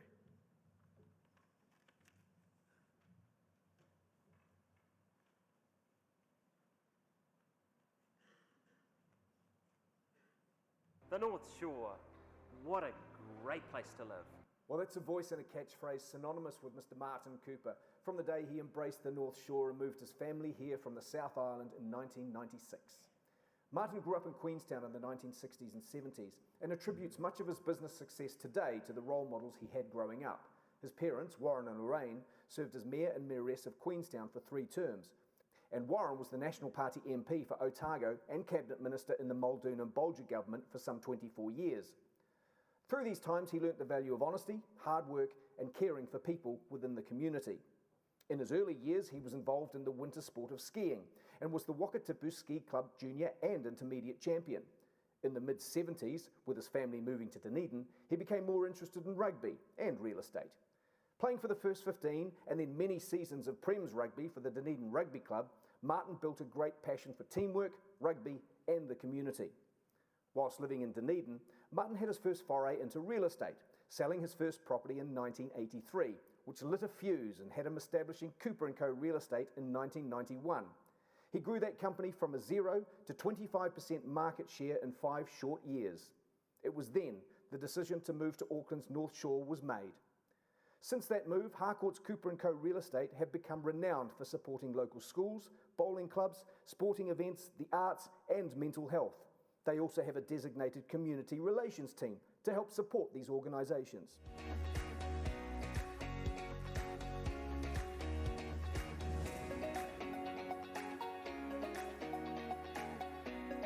He has enjoyed sponsoring North Harbour Rugby, North Shore Rugby, North Harbour Referees, and more recently, Northcote and Silverdale Rugby clubs. He has had the pleasure of serving on the board of North Harbour Rugby for 6 years. Martin was the recipient of the Paul Harris Fellow Award, the highest form of recognition from the Rotary Club for outstanding contribution to the community. From Cooper & Co.'s small beginnings, it is now responsible for selling 1 in 3 homes across the North Shore and Rodney area, and as far west as West Auckland. He is very proud to have been the #1 real estate franchise in the Harcourts International Group for 12 consecutive years, and to have won numerous awards and accolades for community support business performance. Martin has also been a member of the board of Breast Cancer Cure for the past 12 years. Having lost one of his sisters to cancer when she was just 32 years of age, and one of his brother's wives losing her battle at the age of 40 to the disease, it has been an absolute focus for him to raise as much money as possible in the research for a cure. Martin is also a very proud member of the Harcourts Group, New Zealand's most trusted real estate brand. Martin firmly believes that all businesses have a social responsibility to support the community where they both work and live. Today, he is actively involved in his real estate business and mentoring across a 20-branch network with a team of more than 460 staff.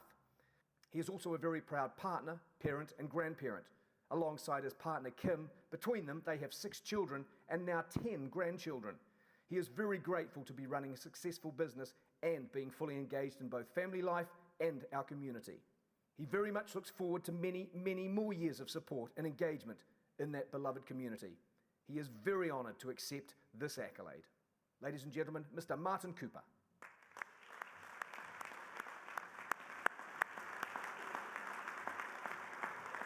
Martin Cooper.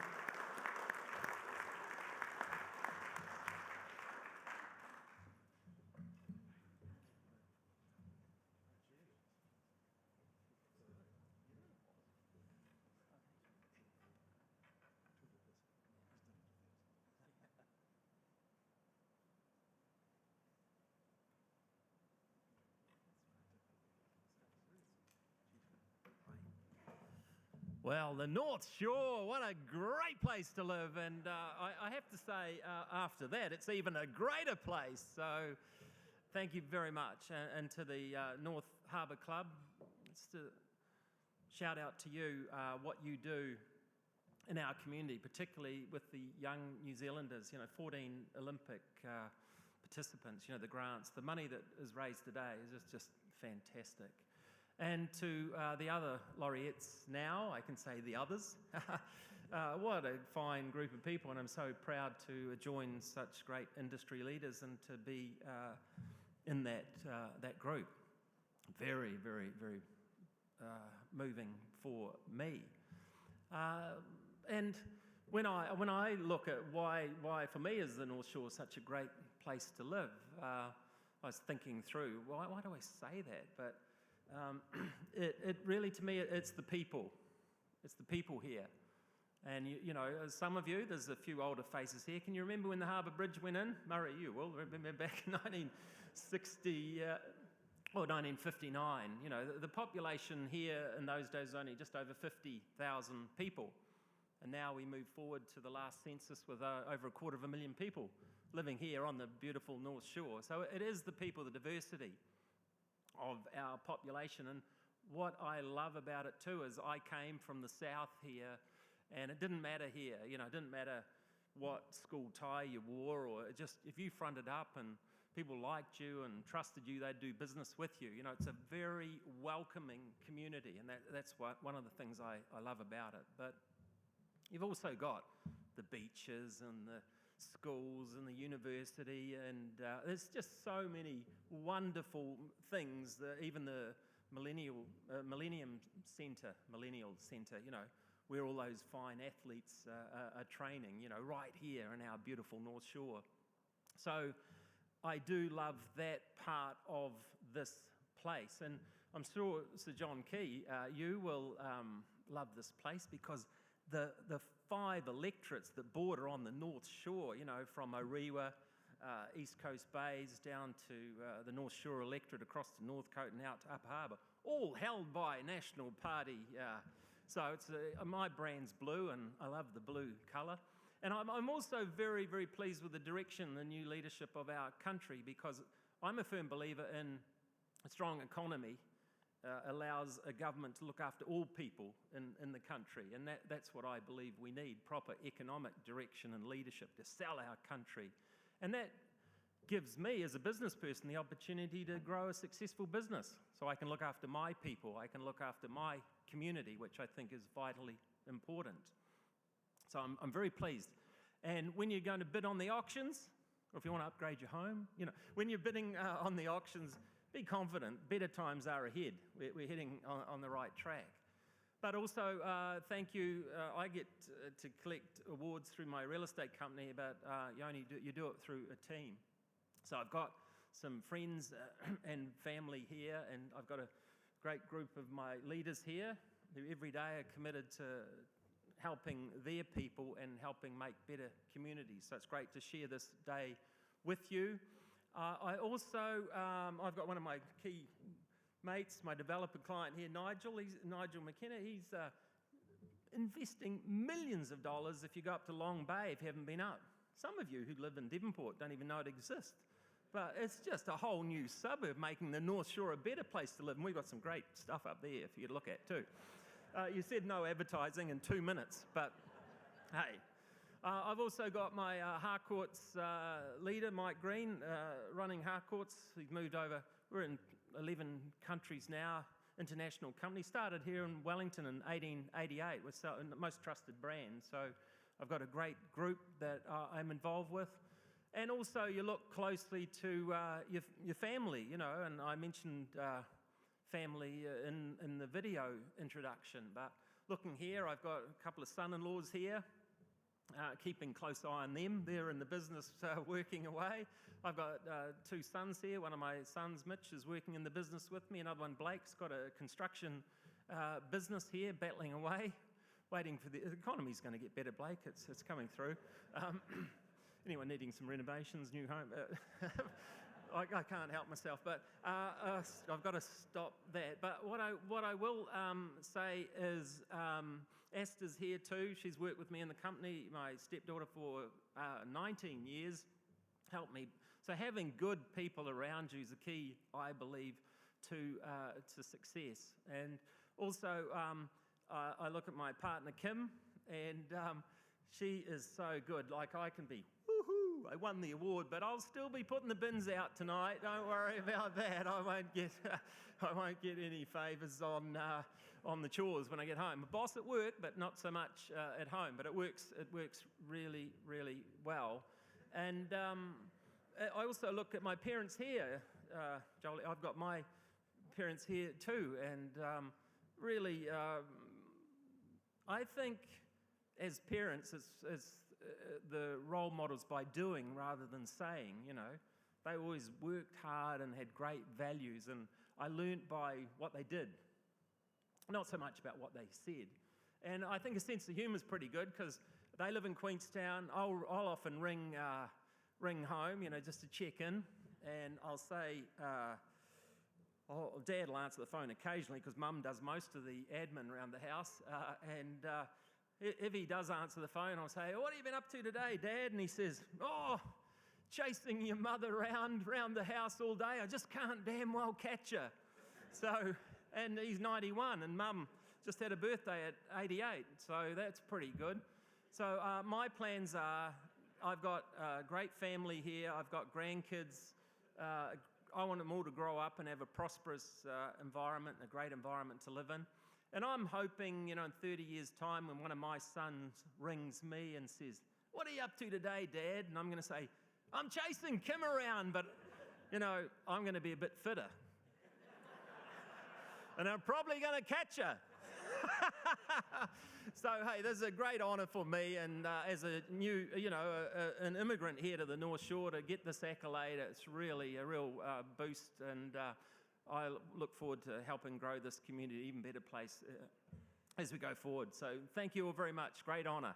Thank you.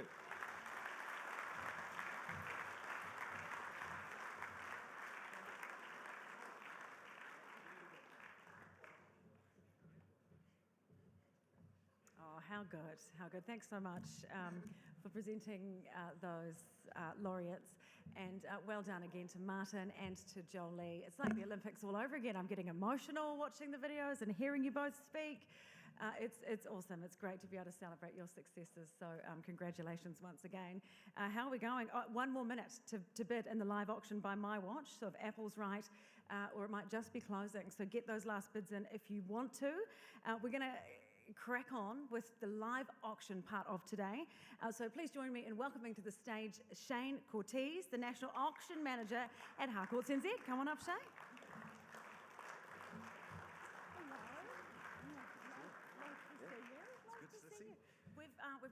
We've got a little bit of something we're going to do before you do the live auction. We're going to do the raffle. Great. Is that what this is? Is that, No, that's a gavel. That's something else. Do you want to Yes, choose the winner? So hang on. So this is what it's for. The first one, ladies and gentlemen, if you purchased a raffle ticket today, you are in the bowl. This one is for the Sweet Moments gift hamper valued at $200. And this goes to... 09933. 09933. Have a look at your raffle ticket.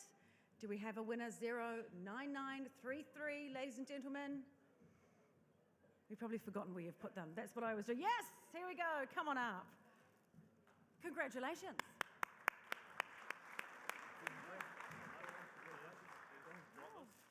Oh, yes. Okay, yeah. It's just covered with 2 threes, Oh, yeah, isn't it? Yeah. The scrutineer, yeah, no, they do match up. Congratulations, well done. And our second raffle pack, oh, this is the golf balls, the JK38 Strixon golf balls, signed by Sir John Key, and thanks to the Golf Warehouse as well. Shane, who was our winner? Oh, you've given me, oh, here we go. That one. 11270. Check your tickets, 11270. Are you our, hopefully you like golf. Hopefully you play, maybe you could give it as a present if you're not particularly good at golf. 11270, ladies and gentlemen. Oh, this side of the room's feeling very lucky today. Hey. Do you play golf? Do you golf? I hack. I hack very well. Yes. Make sure that lines up. Yes, it does. Congratulations. Well done. He says he hacks. I think that's the golfing thing, right? Cool. Okay, I'm going to hand over to you now, Shane. All yours. Oh, losing this. Thank you, Samantha. We've come a long way since we did Ladies' Day at Trentham, haven't we? Together. Yes. Long time ago. There we go. Yes, with the hat. There we go. Folks, as you can see from Martin, it's always fun being at our sales meetings. We never know what we're going to get, but it's generally a lot of fun. Before I go on with the auction today, it comes as no surprise to people that I've got a pretty good relationship with Martin. I just want to say a couple of things about him. And I certainly, Jolie, I hope you don't mind. I'm just going to talk a little bit about Martin today, but congratulations on your lawyer, if that's okay. Martin has been a real, almost a father figure for me, although we're very close in age. And in our dual roles as ambassadors for Breast Cancer Cure, we were down in Queenstown one day, and he took me to his apartment down there, and we sat on the deck, and we had a couple of beers, and he talked to me about wealth creation. And Martin's really into wealth creation, whether it's for you as a homeowner or it's for his staff or whatever it may be. And I had just started to find an interest in real estate, and I wanted to be an auctioneer, and I wanted to do it. And he talked to me about wealth creation. He talked to me about health creation as well, because Martin's really big on health, just as much as everything. And he said, you know, must be reasonably tough out there being an actor and stuff. And I was doing okay, but it was still pretty tough. I never knew where the next dollar was coming from. And he said, well, have you thought about real estate? You should come into real estate, because I tell you what, money doesn't buy you happiness. He says, but it's really, really much, it's cool fun being sad in dinner hour. And it resonated with me in a long way. And I moved into real estate. And very quickly, I moved up the tracks of real estate and was with another company. And then on my door, after I arrived home one night, and on my door, after that meeting with Martin, was this box. And I've always kept this box. It doesn't contain a gavel, but it contains a whole lot of the good things in my life. I've emptied them out because I wanted to bring here today. This arrived on my doorstep one day. It's a leather-bound box, which I keep. And inside it, it was absolutely full to the brim with chocolate gold coins, a contract, and a pen. And it was Martin's way of saying, come on over, son, come on. And I'll never forget that day. I signed it there on the spot, and I walked into Harcourts Cooper & Co. and became what I believe and what I really, and having seen the auction houses throughout the company, the strongest property auction house in New Zealand, and it's strong because we have great leaders in the business, but we also have two wonderful, wonderful auctioneers that work alongside us. Sam Walmsley and Andrew North, who are here today. And Sam and Andrew are going to help me today with this prize because it is absolutely outstanding. It's a one-off. Now, I've sold these before, but never quite like this one, ladies and gentlemen. And I know, looking out there, there's a lot of money in this room. There's a lot of free time in this room. What we've got today is golf. It does say in your program it's golf for two, but it's not today, ladies and gentlemen. We've gone one better. It's actually golf for three at the exclusive Tara Iti Golf Club. It's donated by Eric Fazencloth and Sir John Key. You're going to be playing golf with Sir John Key, so those questions about KiwiSaver, those questions about Sir Donald Trump, they're going to be done over 4 hours. You can really get into his mind here, ladies and gentlemen. It's done on a date that he's available, but here's the kicker on this one as well. You don't have to drive up there. We're going to take you up in a helicopter here from Auckland. Now, Sir John's pretty good with the helicopters. If it's a foggy day in Auckland, don't worry, because he's going to find a couple of spots there to get through, and we'll get you up to Tara Iti. We're going to play a round of 18 holes of golf up there at one of the best courses in the... When Donald Trump comes here, do you know what course he's going to play at? Takapuna, and then he's going to go through and he's going to play Tara Iti as well. We're going to throw in a caddy. If you've ever played golf before with a caddy, I can tell you right now, it takes 8 shots off your game because you are so scared of doing anything wrong with these guys. So we're going to throw in a caddy. We're going to throw in lunch, and at the end of the day, if you've nicked a couple back, we're going to fly you back in a helicopter. It is a day that you will never, ever forget, ladies and gentlemen, and you've also got one of the greatest economical minds in the world, let's be fair, walking around with you for 18 holes. So, Andrew, Sam, you guys are running the room, team. We're going to throw this one open, ladies and gentlemen. All this money is going back to the North Harbour Club, which I'm a very proud ambassador for. We've got so many Olympians working today, as you'd already heard. The arts department is absolutely incredible. Where do we start, folks? Who wants to go and play golf with Sir John Key at Tara Iti? Throw me a number. Let me know where you start. You and 3 mates. You and 2 mates. How do we go? What do we say? At $1,000. That's the book. 5. I like the 5. There we go. We start at 5. Now, I know that there's a table down here. Table number 9's a very keen golfer. But at $5,000, we go to 6. Surely we got 6 in this room. Absolutely got 6. 3 hands went up at 5. So we're going to go 6, aren't we? But at 5,000 at the back of the room, I've got you in my sights. Do we go 6? Sam, work them out north here. I've got you. Give me another 1,000 at least. Your side of the... No, that's right down the middle. That's my side of the room, pal. That's how it works in the auction rooms. But at $5,000, what do we go, folks? Who's got 6 for me? Helicopter flights. That's 2,000. Where do we go? Have I got 6 over here? Did I hear it? At 5,000, look, you take me to 6, we probably put this thing on the market, I reckon. I tell you what, this is like bidding on houses in Auckland at the moment. There's only one bid goes and we get it away. We're not going to do that, folks. Do we go? No, I'm not putting the hammer down. I can see what you're doing at 5. Do we go 5.5, folks? Someone got $500 for me. But at $5,000, Sir John Key, I'm not going to undersell this for you, Sir John. Yeah, got you at 5.5 now, at 5 and straight back at 6. Good at 6 and 6.5 if you like now. But at $6,000 with my starter down the middle, I've got you in my sight. I haven't heard anything from you, Sam. Let's get it working. What do we got? I've got 6 over here. Do we go 6.5? Yeah, good, John. Yes, 6.5 and 7 straight away and 7.5 now. I tell you what, I reckon she's on auto bid. If we can get this right up, if you keep going there. We're at 7 down there.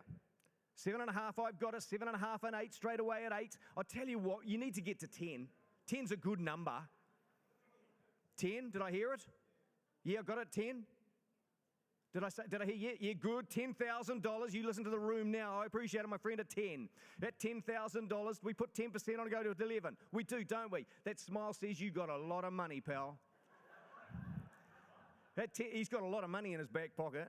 We're at 10 down here. It's against you. So here we go. At 10,000 and I'm selling it once. And it doesn't come back. Do you go 10.5? Do you try it? I reckon they'll go 11 if you go 10.5. Trust me, said the auctioneer.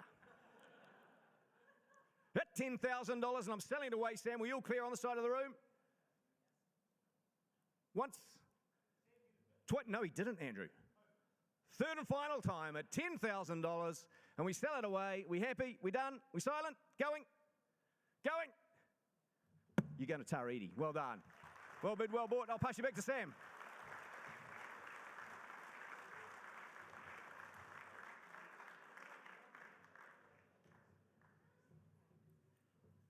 Oh, well Well done, Shane, and to our other auctioneers. There was a bit of excitement.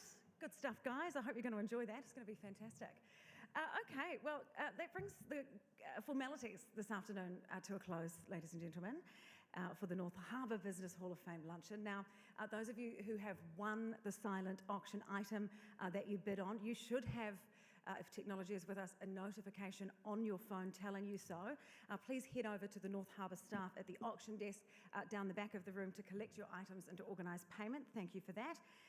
And also the winner of our live auction, we need you to head down there and touch base with the club staff too. Congratulations, well done.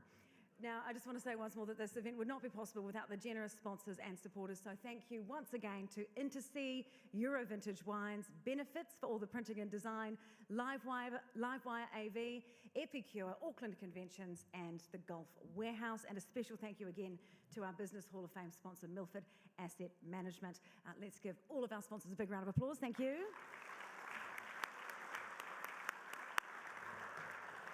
There are a few tickets that are still available for the music bingo next Thursday. I haven't been, but that sounds awesome. I want to get in on that. It's a fun night in store with drinks, nibbles, pizza, all included, and of course a chance to network, enjoy some music, and win some prizes. This event is open to anybody. In a few weeks, it is the Ben Breakfast with the Deputy Mayor of Auckland, Desley Simpson, at Regatta Bar and Eatery. And September, we'll host the Lexus of North Shore Charity Luncheon. That's happening in September with guest speakers Sir Wayne Smith and Rick Solizzo, emceed by my old colleague Jim Kays, who is awesome. That is bound to be a very fun luncheon indeed. And if you would like to attend any of these events, just reach out to the club staff that are here or go along to the website to book online. I just want to say one more big thank you to all of the North Harbour Club staff for their tireless work, all of the stuff that goes on behind the scenes for these events. It is a huge amount of work. Well done. Thank you so much. The formalities are done now, ladies and gentlemen, but it isn't over yet. Please do stick around. The bar is going to stay open until for another hour or so, and we'll have tea and coffee served as well down at the back of the room. Okay, I want to finish on a really beautiful note, so if you can help me out with this, that would be awesome. So could our two new inductees, please, Jolie Hodson and Martin Cooper, please stand one more time for us. Let's give them a big round of applause, ladies and gentlemen.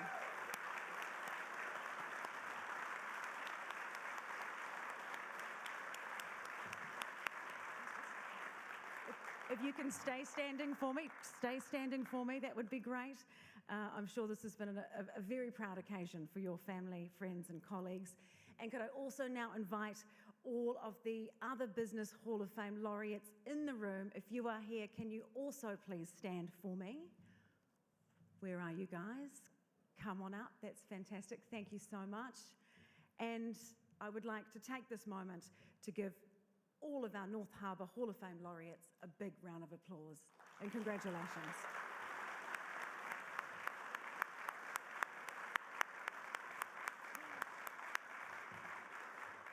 Now, I did get you to stand for a reason because we're wrapping up now and I'd like all of you to follow Erin and we're going to get you over to the photo wall to get a big photo of all of the laureates. So please come on over in just a moment. Ladies and gentlemen, thank you so much. It's been my pleasure to be your MC today. It's great to get over here and Martin, we probably have to have a chat. Where are you? I'm in the house market at the moment, so let's see what we can do. I mean, it sounds like a great place to live.